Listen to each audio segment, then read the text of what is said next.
G'day guys, my name's Matt Cantwell. I've been running for about 4 years consistently now, and I wanted to make this vlog today about how to get started with your running and what you need, what sort of support network do you need to create.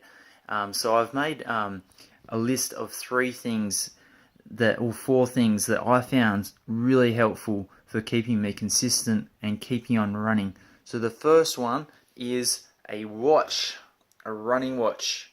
Now, if you don't have the money or you don't want to spend any money on getting a watch, you can just use a phone, and that's just so that you can track your runs, see how fast you're going, how far, that sort of thing. So super important.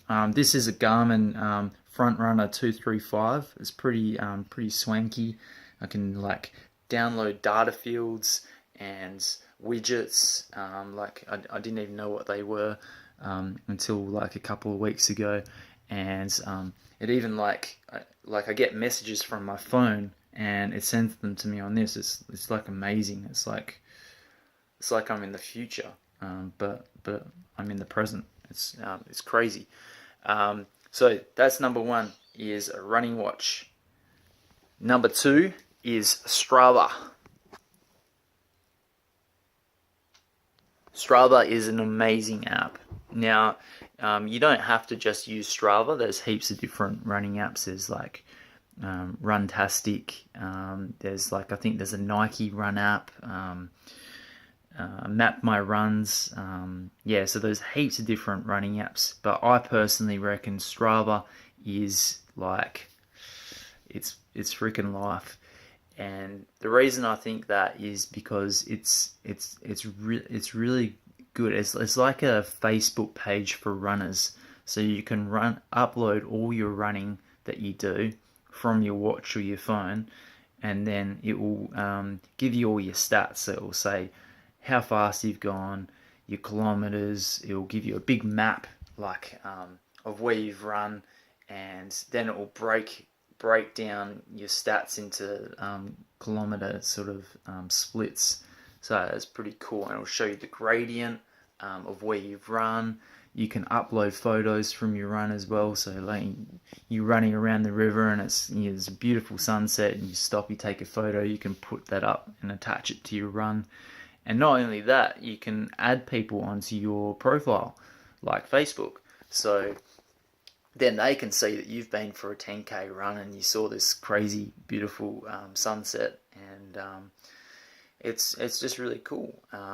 It's also good because you can keep track of how far you've been running for the year. So that's really handy as well. So number one, the watch. Number two, Strava. And number three, get a good pair of shoes. So before I was consistently running, I was trying to run here and there, but I had plantar fasciitis, which is just it's an absolute killer. It's in the foot. I've got a super flat foot.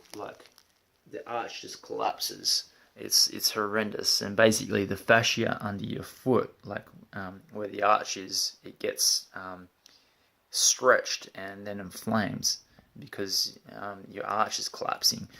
And I could barely walk. It was let alone run. And I was talking to one of my mates who's an athlete, an elite athlete, and he's like, come down to this shoe store. They're having a garage sale.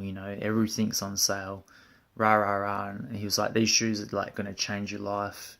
They're amazing. I was like, oh yeah, all right, yeah, sure. Anyway, I ended up going down. I wasn't going to, but I'm so happy that I did. And they let me try on a pair of shoes, these Hoka 1-1, and then they said to me, "I'll go for a run." And I was like, "That's pretty cool. They're letting me go for a run, and then before I buy them." So I went for a run. I was like, "Wow, these are amazing." The pain disappeared, and I think I ended up nicknaming the shoes the Cloud Runners because they're like these ones. They're so cushiony. It felt literally like I was running on clouds. And so I bought the shoes. I got 50% off them. It was awesome. I drove down to the Canning Bridge.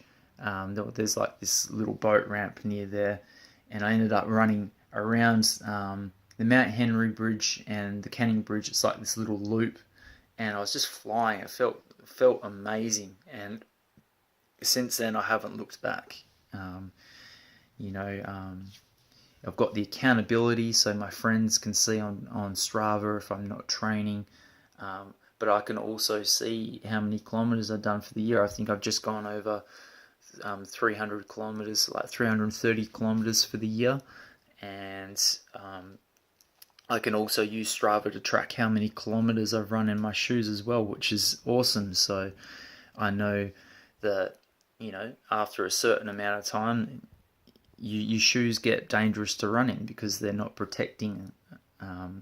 They're worn out, so you're at more risk of getting yourself injured. So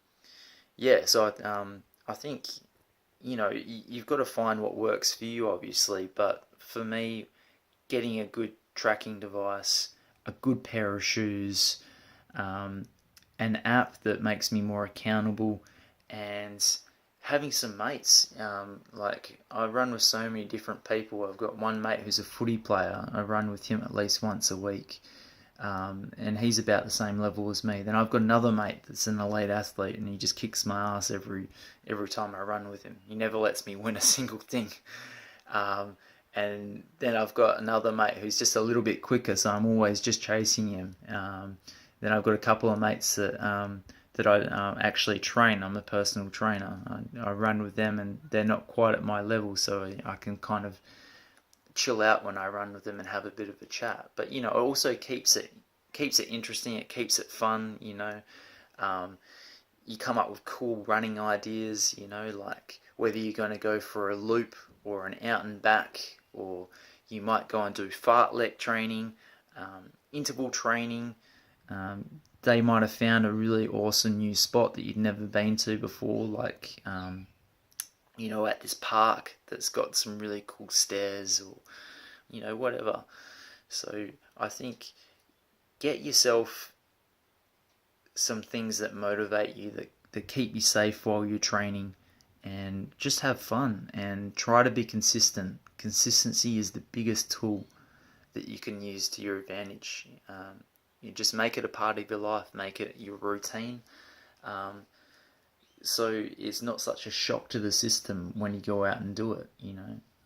Some people say to me, like, how the hell do you run 30 kilometers a week? Like, how does your body handle it? And I'm like, well, my body's just used to it. But I remember I went for a run with a mate yesterday, and he's running 150 kilometers. And I was like, dude, how the hell do you do that? And he's like, I'm just used to it. So it's the same thing. It's just a more extreme case of me, 30 kilometers a week at the end of the day isn't actually that much. It's a couple of runs a week. I could literally go out and run 30 kilometers in one session if I really wanted to. I'd probably die, but yeah. Anyway, thanks for listening to my first vlog. I hope you found it interesting, and have some cool running, guys. Cheers.